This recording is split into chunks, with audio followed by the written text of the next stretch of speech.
Manchester United are about to recoup 63 million for Jadon Sancho. Well, if you listen to all of the reports, we're about to do that because we're about to sell him free bleeding times. He's agreed to Fenerbahce.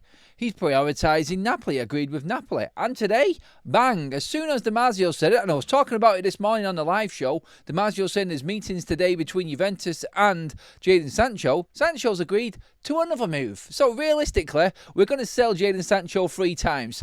It's all tongue-in-cheek, and I'm only joking, obviously. But where the bleeding hell is Jadon Sancho going? It's like he speaks to one club, oh yeah, I like that, I'm going there. He speaks to another club, he's going there.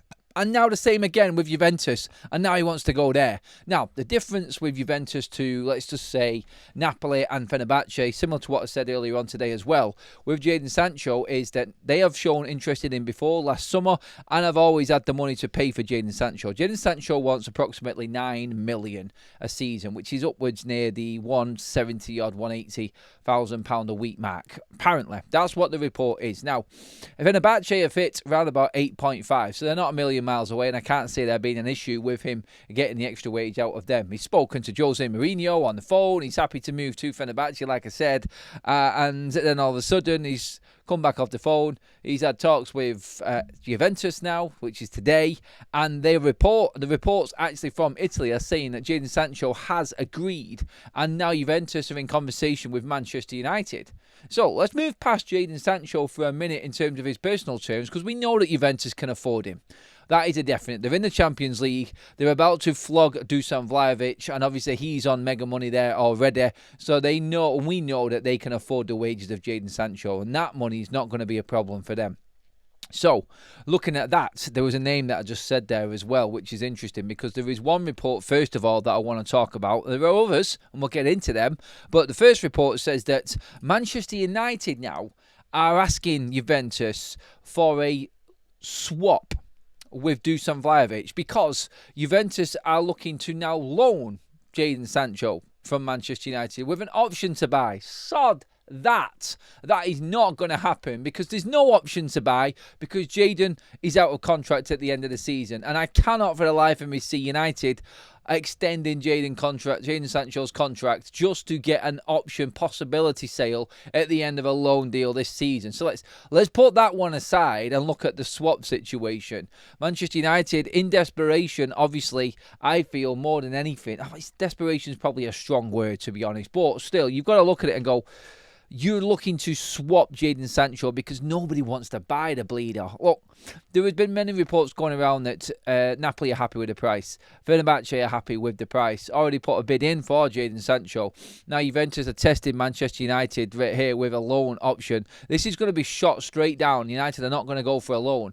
But would you accept a loan? Would you accept a swap for Dusan Vlahovic? Obviously, a mid-20 striker, proven in European competitions in Italy on the international stage.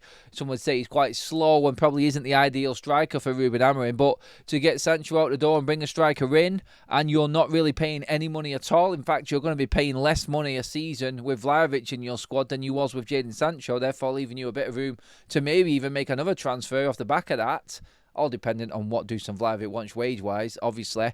But would you take that? Is that a striker situation sorted? Is Dusan Vlahovic all right as a number 2, just to have around in case you do buy another striker? At that price, when you're really not going to be looking to make much money out of Jadon Sancho, should we be going down that road? That, I think, is the situation right now that Manchester United might, and I say might, because I'm not 100% convinced that that is where we're at with this deal. There is another report going around today from Italy again, and these are some big Italian accounts as well that are saying this. In fact, actually, let me bring up who has actually just been saying that so you are completely in the clear as well. La Stampa, which is a big account, they are saying that this is the situation now with Juventus going in and discussing with Manchester United on their side of things for the transfer because they have agreed Jadon Sancho's personal terms. So apparently Jadon Sancho is happy. FC Juve as well, another account online, obviously predominantly Juventus based, are saying also, like La Stampa saying that Jadon Sancho has agreed personal terms and wants to move to Juventus. Now, and maybe they have just offered Jadon Sancho what he wants outright. And now they feel that they can possibly get... well, this is the report that's saying that United have asked for a swap for Dusan Vlahovic and Jadon Sancho. I don't think that's the case. I think Juventus are pushing Dusan Vlahovic to United. Now, United have spoken to Vlahovic. They have indeed actually had conversations. He is happy to move to Manchester United. He wants to move to Manchester United is a story that is going around right now. So there would be no issue from the player side of things. It's just if Manchester United want Vlahovic. Now, again, it just comes down to, like I said earlier on today in this morning's show, Manchester United, even though there are players out there that are cheap and look like you can get a cheap deal out of it for the sake of bringing someone in, do you want to do that if that player isn't the right type of profile for your team and what you want to build? Now, if Dusan Vlahovic was coming in and Rasmus Højlund was leaving and then United were going to go and buy another striker, I'm starting to think, all right, I can see where that works. Obviously, wages are going to come into the situation here as well. But just on the Rasmus Højlund situation as well, there has been another report going around today. Obviously, the continuation of talks between Manchester United and Inter Milan. They're not going away, and that's where they are. But the price seems to have changed. Manchester United, apparently, according to Marco Alcaraz, willing to accept between 35 and 40 now. Where it was 40 and above, now 35 and 40. So if someone comes in with a £35 million offer, what do United do? Do they jump the gun?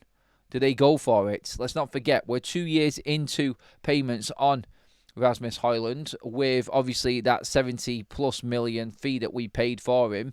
If you say that half of that paid off is upwards of what, like 38 million or something like that in what we owe, could United accept 38 million now for Rasmus Højlund? They might be able to draw a level with that, but still, what does that do? It don't give us much money. All it does is free up that space that Rasmus has taken already. So you're basically replacing Sancho with Vlahovic, and then you would go out and buy another striker with the money that you've got from the sale of Rasmus Højlund, because United could easily structure another deal with that. Would they go and get another striker with that, or would they go and get another midfielder like we were talking about earlier on? These are all the things that are going around at the moment. But one thing is very, very clear. It does look like the Italians might have just top-trumped Fenerbahce in the personal terms, going off what has been said here. And Juventus now are leading the race to sign Jadon Sancho. Them talks have happened. Apparently it was via a Zoom call in what the reports are. Damasio said that this was actually happening and the meetings were going to take place. I don't think Napoli can match what Juve are offering, going off what has been said now. And obviously, if they have beaten Fenerbahce to the personal terms of Jadon Sancho, this is only a good thing for Manchester United, because if Fenerbahce want to come back, then Jadon Sancho is going to get more money. And then that's up to them clubs. As long as both of these clubs are in line with what Manchester United want. But if Juve do try and push this and say to United that it's a loan with an option or a loan with an obligation, United can't do that. Maybe United then are forced into looking into Dusan Vlahovic. And again, this is what is now going to be happening with all the conversations at Manchester United with Ruben coming back and obviously all of the board and everybody involved in the recruitment side of things. This is what is now going to have to happen, I feel. Like we said, the top 3 striker targets for Man United are gone. We're not getting any of them. So it is really down to plan Bs and Cs at the moment for the Reds.